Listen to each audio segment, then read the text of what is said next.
Hello guys, my name is Max, and welcome to this video today, where we're going to create a simple Flappy Bird clone using JavaScript and HTML. And we will create it so it also will work on both mobile and on desktop. So the first part of the series will be just us creating the actual game, and then I will do a second part as well, where I show you how you can change the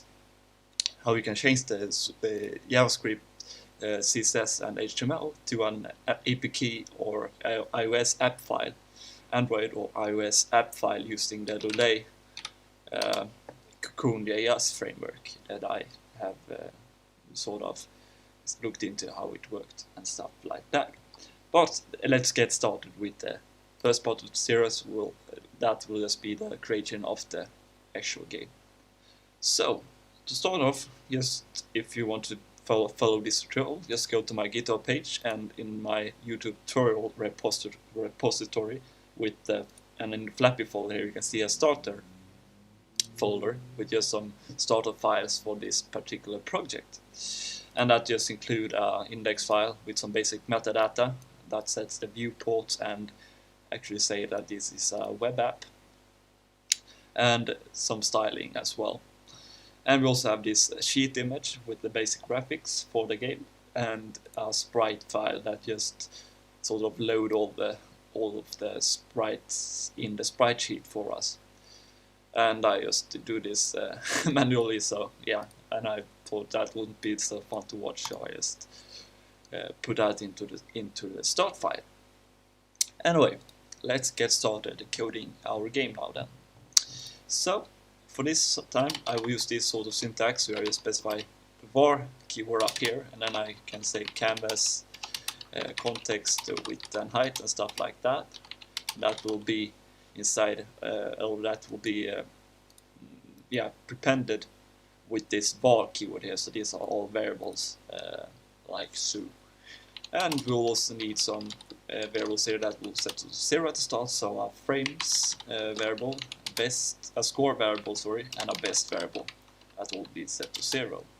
And then we'll need a state machine in this sort of the same way we did in the Astro game, but not as big. So we just take the current state here, and we have the states object here. So we have the splash state, and I'll set that to 0. The game state set that to 1, and then we have the score state that we set to 2, like so. Then we of course need a bird, so we say bird, and that's also an empty object for now, and then the pipes object, like so. And here we can actually close off the variables that we declared like that. So we will also need some game functions here, so we have a main function, run function, and update function, like so, and lastly a render or draw function, like so. And in then there, just make sure we call the main function so the game actually starts here. And let's just space it out a bit, like so. And we can start with the main file for now. So we set the canvas, create it, so we say document.create elements, canvas, like so. And let's set the width to the width of the window, so say window.innerWidth, like so, and the height to the inner height of the window, so say window.innerHeight. Then we can say here to check if it's a mobile device, that probably means that the width is less than let's say 500 pixels. So if the screen size is below 500 pixels, then we can be pretty certain that it is mobile we are dealing with. So then we have set the width to, let's say, 320 pixels and the height to 4. Oh, sorry, this should be bigger than 500 pixels. And so if it is a desktop, that is, sorry, I got that the wrong way. So this is just to set a basic size for the canvas when we are inside of a desktop environment. And we can also set some styling here while we are on a desktop. So let's set a border style. So you say canvas style border, and we set 1 pixel, let's say solid, and let's say black for the color, like that. Now we just set the width to the width and the height of the canvas here, like so, and grab the context. We say context equals canvas to get context 2D, like so, and let's append that. Append the canvas to the body of the document. The document of body.append child canvas. So for now, if we just open this up in a browser, we should see the canvas drawn for us in the middle of the screen. So that's good. But let's open up the console to add some debugging later on. We'll probably get something wrong doing this game. But anyway, let's continue. So after we have appended the canvas to the document, let's create this image object here. That'll just be equal to a new image. That's of course the sheet image here that we're going to load. So we say image on load, sorry, should be a dot on load here. So that equals to a function like so.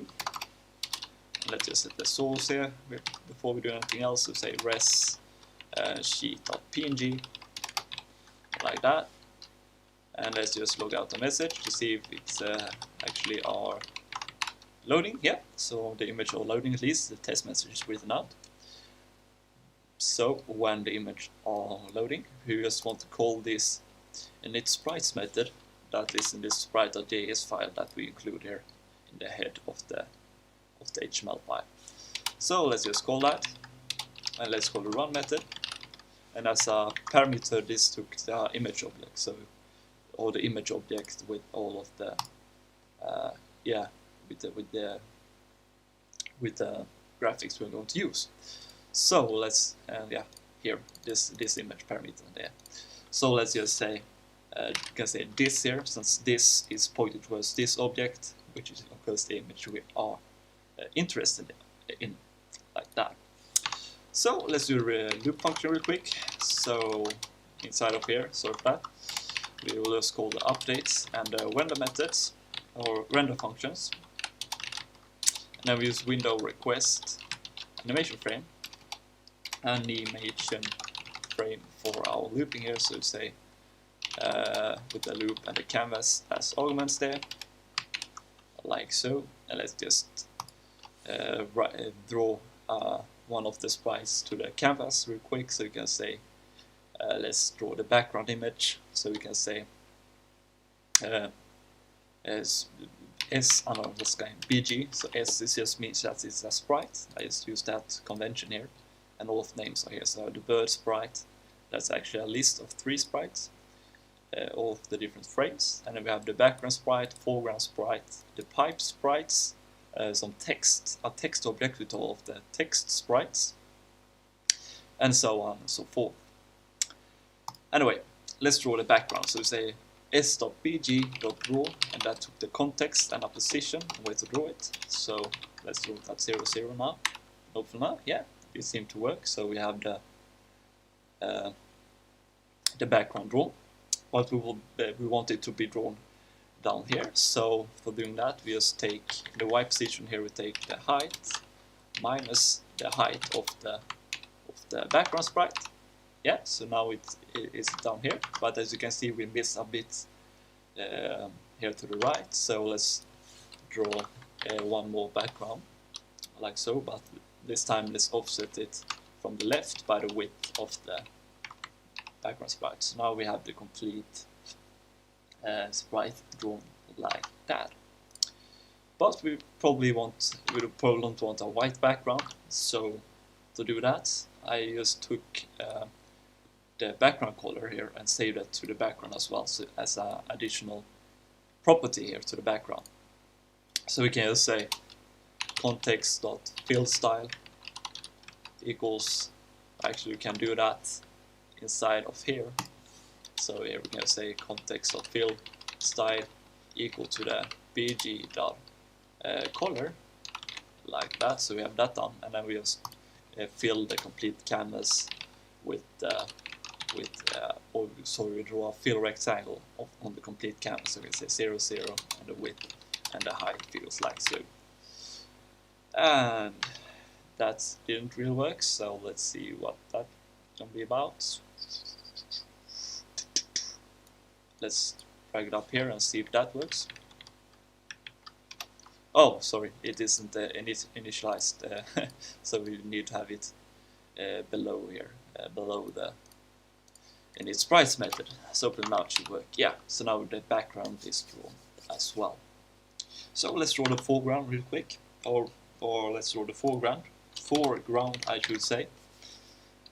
So s.fg.draw, and that draws due to the context, and that's 0 for now at least, and that's the height minus the height of the foreground, so that should draw it like that. And then of course the same cost as above here, we just offset a second one with the width of the foreground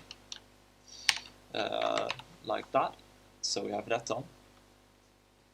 So that's cool, but we probably don't want it to be drawn at 0 at all times. We want the position to be updated here, so let's create this foreground position.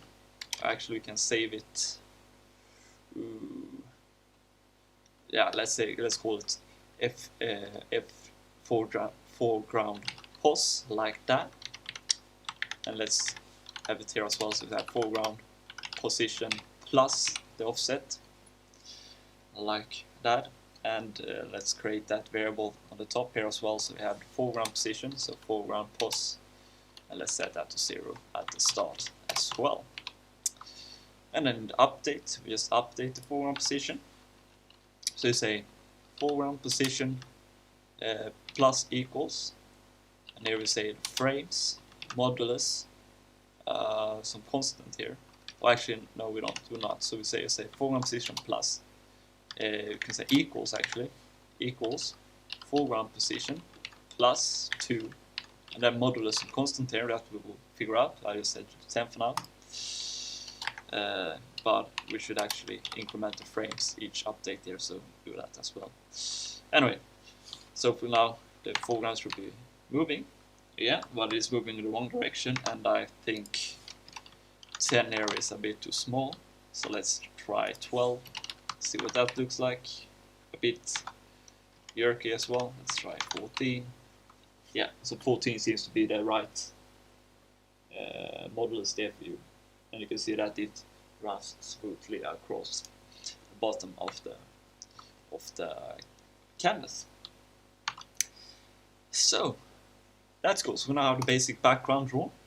So let's draw the bird now. So that's simple enough, but we of course first need to create these objects here. So we have an update method like so, and we have a draw method as well. And we can on that we will also have on both of the pipes and the bird. But we will start with the bird here. So we have an X position, and that won't actually change, but I will set that to 80 for now. A Y position, let's set that to 0, at least for now. And then we'll have a we'll have a frame variable of which sprite it's going to draw. So it's called frame. And then we'll have an animation sequence, and this is which order all of the sprites are going to be drawn. So the first, and if you look here on the sheet image, it have 3 sprites. So we want to draw the first sprite once, and then the second sprite, and the third sprite, and the second sprite again, and then start with the first again. So we can say 0, 1, 2, 1, like that, to get the animation sequence that we are the animation sequence, like that.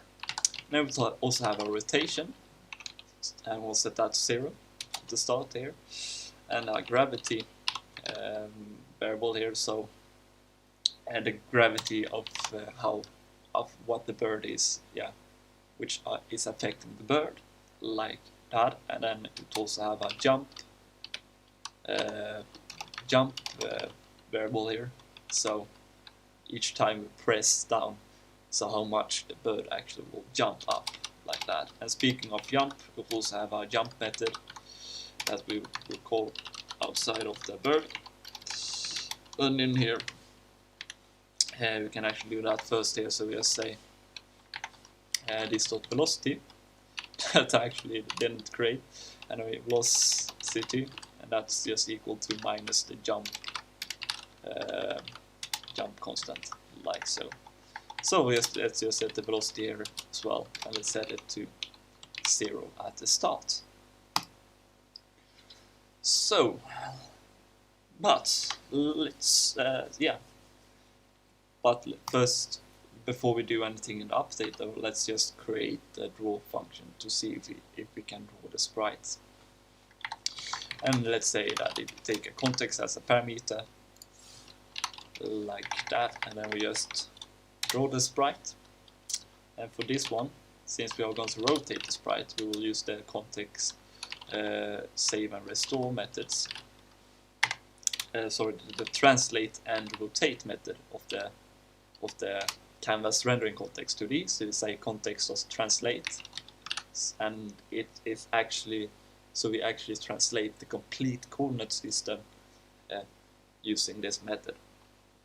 So we say context.translate, and let's translate it to the x and y positions. So say this on x and this on y, like so. And then let's rotate the context. So say this dot rotation, and then let's draw the image. So say context of draw image.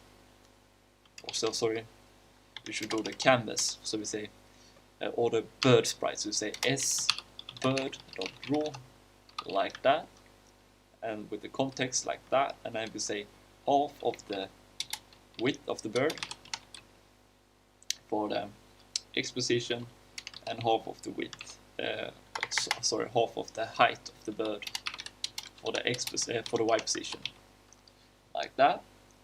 And as I said, the bird is this list of sprites, like that. So we will of course need to specify which frames we're going to draw, and here we will say this dot frame, and this is of course this index up here. So that's it for the draw function of the bird. So let's see if it works. So we can just go down here below actually above the foreground layer, and we can say bird dot draw to the context, like so. So let's see if it's drawn. Well, it wasn't drawn really, so let's see what that can be about. So let's try to just set 100 here for the y position. Nope. 1 second guys, and I'll debug it, then I'll be back. Yeah, and I figured out the error here. This of course is a null error here, since we are just saying s.bird dot the width and the dot height. We of course need to say which an index here as well. So for that, let's actually use this n field here. So that we said it's up here, so we say that's just equal to this dot animation, and this dot frame, like that, to get the right animation frame that we are interested in. And up to now, the bird should be drawn to the canvas. Yeah, and here you can see that the bird is drawn. So let's make the position update a bit here.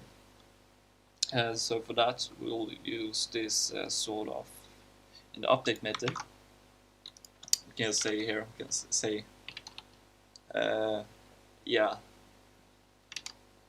let's just say, let's check if the current state here. So say if the current state is the states dot splash.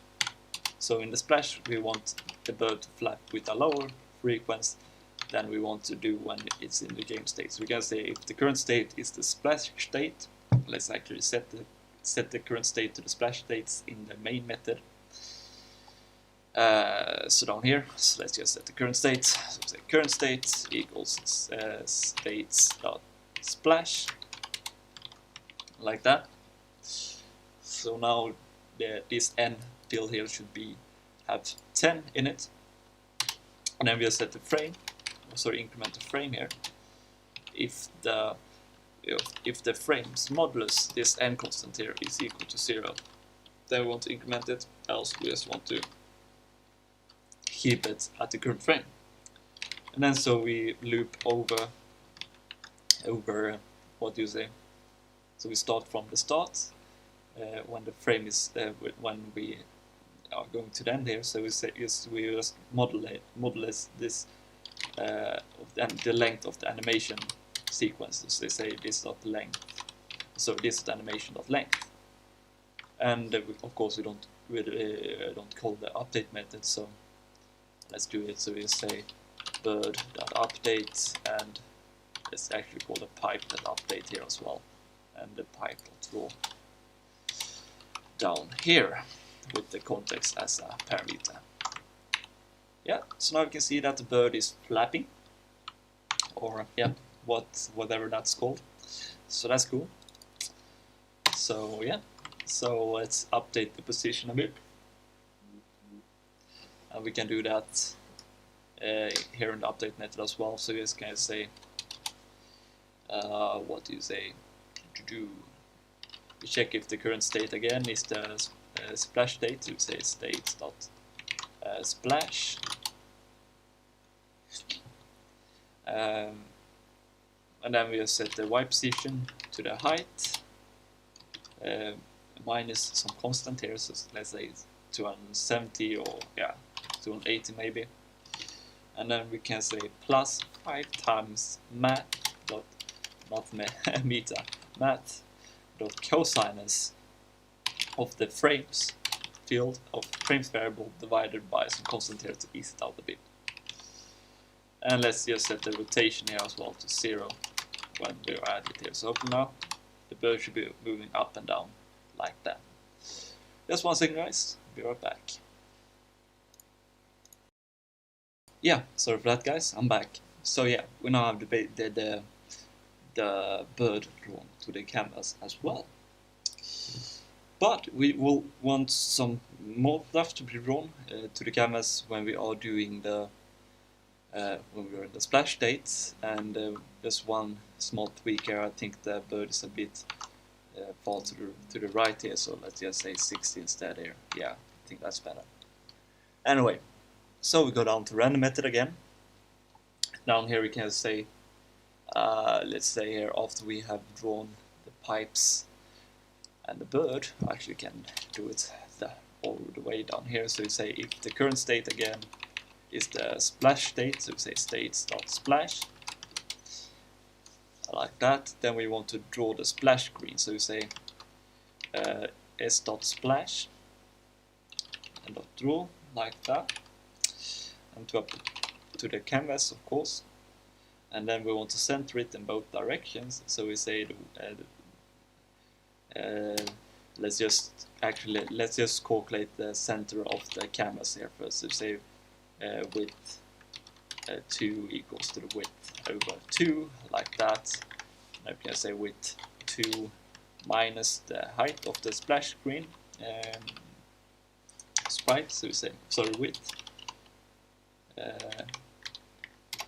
like so. And for the x position, so for y position, let's set height minus 300, and let's see what that looks like. Yeah, so that's the what do you say? That sprite drawn to the canvas. Then we also want to draw a text to the canvas, so we say text.draw to the context again, and then we say width 2 minus and of course we want to specify which text we want to draw here. And as you can see here, the text is have this sort of JavaScript object, so we will draw the get ready message. So it's say just text s.text dot get ready dot draw like that, and then we want to have the width of that text again, so we will just say it like so, and then the height minus some constant here. Let's say minus 380. Let's see what that looks like. Yeah. So that's all for the splash state. So let's do the game state now. So yeah, that's quite simple.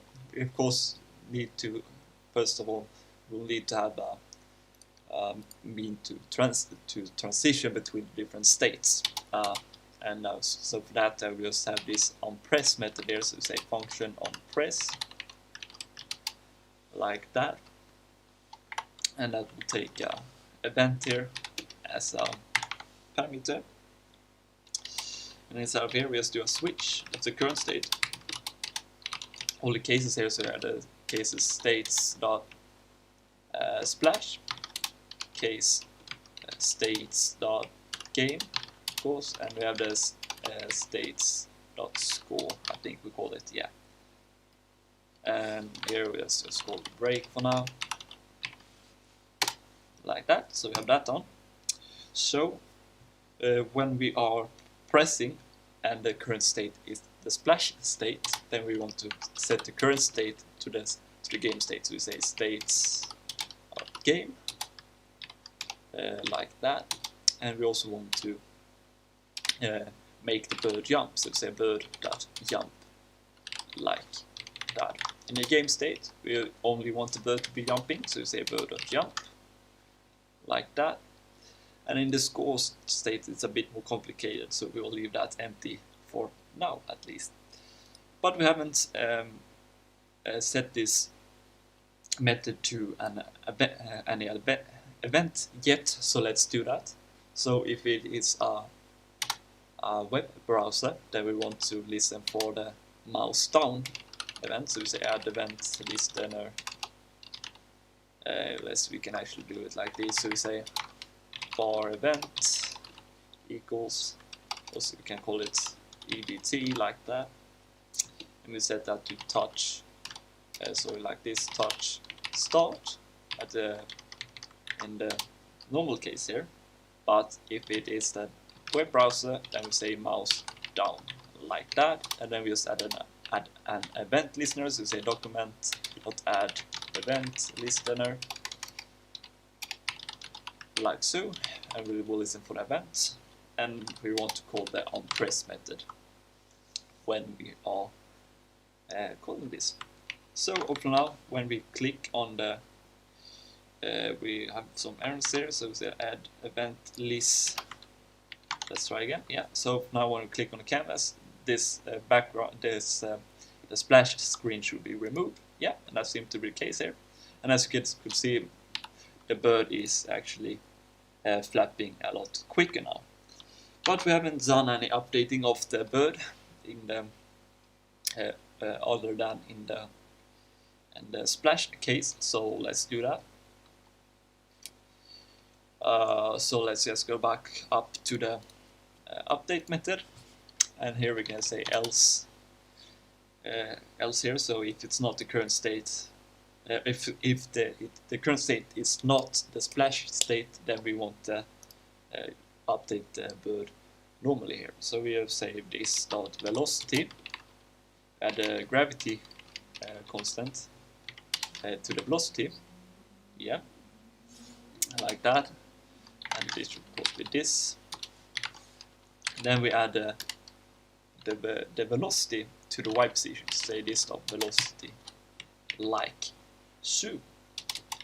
Then we check some errors here, so we check if the y position is bigger than the height of the position of the foreground, so we say like that, and let's say -10 for some offsets here.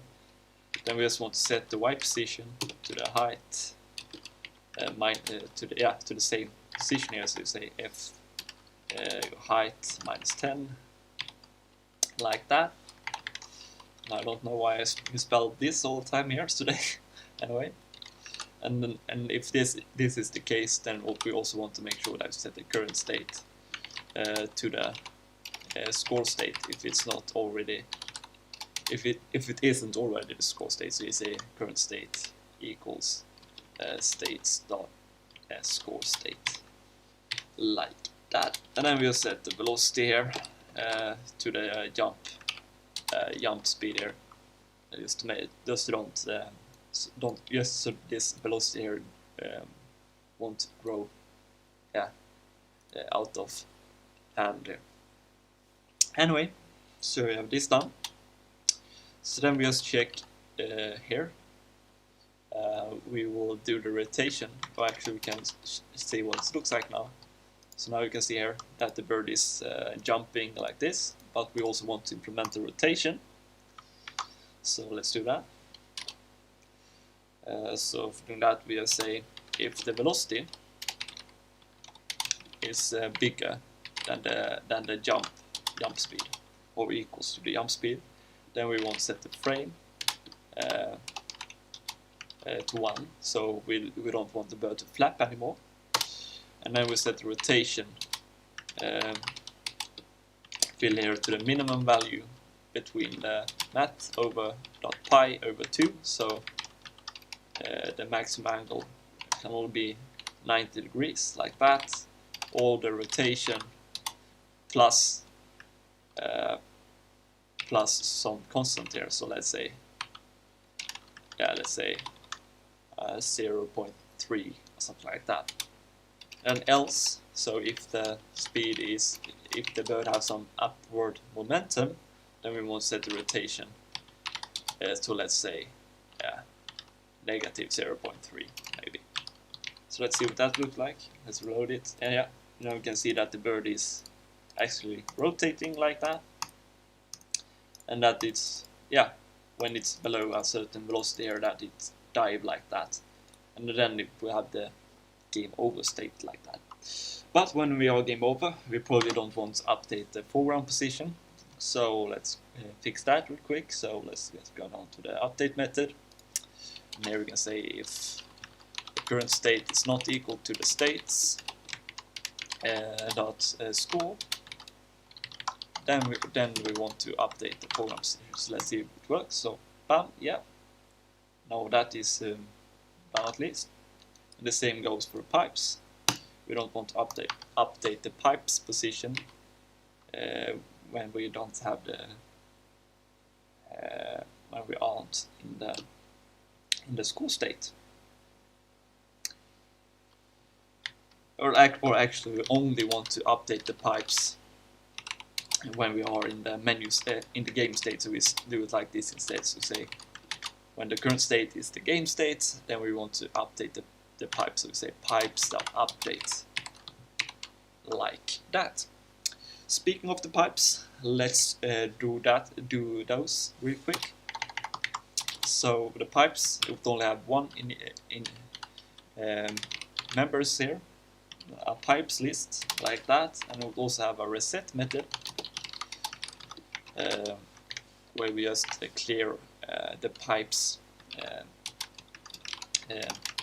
What do you say? The pipes array here. So you set the list of pipes to an empty array, like that. So let's do the draw function first, maybe. Yeah. Or maybe let's do the update actually. So here we can say if the frames modulus, let's say 100, so each 100 frames, or 100 pixels in this case, we will push a new pipe to the pipes array. And the position of the pipe and stuff like that's a bit yeah, arbitrary to set there, but sorry. So we have set the top position here. Let's set that to the height minus the height of one of the pipes. It doesn't really matter since both the south facing pipe and the north facing pipe are both 200 pixels tall like that, or actually 400 pixels, since we are multiplying the width and the x and y position share by 2. But anyway, so the height of the pipe, like that, I think, yeah, plus the foreground height, the height of the foreground, yeah. So this is just where, this is the y position where I want the pipes to be drawn. So let's actually call it y, like that. And then plus some constant here, let's say 120, and plus the random position here, so say 200 times math.random. So this is just to set the y position randomly within the border of the game. And then we just append a new object here to the pipes array. So we say this.pipes.push, like that. And let's set an X position, and let's set that to something outside of the canvas. So let's say 500. And then set the Y position to the Y field we just created. Calculated, sorry. And let's also set a width and a height here later when we're doing our collision detection. Not just the the width of the pipes, and the height here, of course, the height of the pipes. Like that. So that's it for the creation of new pipes. Then we just update all the pipes. So we say for var I equals 0, len equals this.pipes.length. Like that, I is less than len, and then I plus plus, like so. And we just take out the current pipe, so we say this.pipes at I, like that, and then we just update the position. I think, yeah, so we say p.x plus equals, minus equals, since we're going to the left, like that. And then we just check here if the x position is less than, let's say, minus 50 here. So if it's outside of the canvas, then we want to remove that pipe from the pipe array. So we say this.pipes.splice at I, and we want to splice one object. And then we just want to decrement the length and the I fields, like so. So that should be it for the pipes, at least for now, before we do any collision detection and stuff like that, which is quite important in Flappy Birds. But anyway, let's do the draw method. So we can just copy this for loop here, since we don't want to type it all the time. And inside here we just take out the current pipe here. So pipe this.var p equals this.pipes at I. And I want to draw it, so we say spipe south.draw, like that. Then we draw to the context and a p.x and p.y position. And we want to draw the north facing sprite pipe as well, so you say north, like that. And for the Y position here, we just want to add the gap between the two pipes, so let's say 80 pixels plus the height of the pipe, like that. So for now, we should see the pipes drawn to the canvas, if we have done this correctly. And that seems not to be the case here, so I will just debug this really quick, guys, and I see when I'm back. Yeah, I'm so stupid, I didn't really even realize it. I've written all of this in the reset function and not in the draw function. Shit, that's so stupid. Anyway, I just added it to the draw function, and let's see now if it works. And it still doesn't work, so bear with me, guys, I'll be right back. Yeah, and I still had the empty of the pipes there. I'm so stupid. Let's see now if it works then. Yeah, so now you can see that the pipes are drawn. Sorry for that, guys. I'm so stupid. Yeah. So we are closing up to the end here. At least of the first video of this. This was a bit longer than I expected, and I have other things to do today. So I will actually split it up in 2, maybe 3 videos. So yeah. But let's just finish the collision detection, so we have that done at least, and then we'll finish the rest of the game in another video. So let's do that. So let's just go up here again to the update method, and the collision detection we are going to use here is a circle rectangle collision. This can be a bit complicated, but yeah, it's pretty straightforward. But anyway, we check here, we say if I is equal to 0, so if it is the front most pipe, that's the one we want to check collision against, then we use this, then we calculate the closest X position using this clamp snippet here that we have used in many other tutorials, like like the restriction of the, what do you say, the pedals in the Pong game and stuff like that. Anyway, and the values we want to check against is the x position of the bird, the pipe position and the x direction, and the maximum, the x position of the pipe here plus the width of the pipe, like so. Then we have two y positions to calculate here, so you say math. So we clamp again here, so you say clamp like that, and we say bird y, p dot y like that, and we have p dot y plus p dot height like that, and this should be the, what do you say, the south facing pipe. Then we have the other one, so you say clamp again here, and for the values this time we do we want to check against the y position, of course, still. And we have the p dot y plus the p dot height plus 80, since the offset is 80, I think. Did we do that in the grommet? Yeah, so 80 here is the offset. And for the max position, that is of course just equals p dot y plus 2 times p dot height plus 80, like that. And that should give us the closest positions, like that. And then we want to do two checks here. But first we want to check the difference in the x and y positions here. So you say bird.x minus the closest x position. And then we have two y positions again to check against. So you say bird.y minus cy1. And the same here for the delta 2 position here. So you say cy2, like that.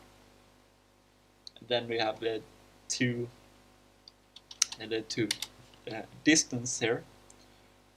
So yeah, and this is sort of the equation for a circle. We are, or Pythagoras theorem we are using here, but anyway, so I have the distance 1, and that's just dx times dx plus dy1, sorry, plus dy1 times dy1, like that. Then we just change this to 2's here, like that. So we have that done. And then we just want to return here. So you say bird.radius. Actually, we can call r here first to say r equals bird.radius times bird.radius. We don't have this radius field yet, but we'll soon add it. And we want to return if r is bigger than d1 or r is bigger than d2, like that. Then we want to set the current state to the score state. That means that the bird has been hit. So let's just do this radius field on the bird real quick. So we say radius for the collision circle here, and let's set that to, let's try some different there. So let's try 12 for now, and just so we can see the what do you say, the circle for now. Let's just draw it out to the context of begin path here, sorry, and context dot stroke, like that, and then we'll say context dot arc. I think that's the method. Anyway, we will soon see 0, 0, and this the radius here, and then between which angles we want to create here. So say 2 times math of pi to get a complete 360 degrees, of course. Let's see if it works. Yeah, so you can see that the bounding box of the bird is drawn a bit subtle, and yeah, you can see if when we hit the pipe, the bird is dying. So let's do it like below here instead, I think, and let's draw it with the fill. Yeah. Anyway, let's just set the fill style as well, so just so we can see it.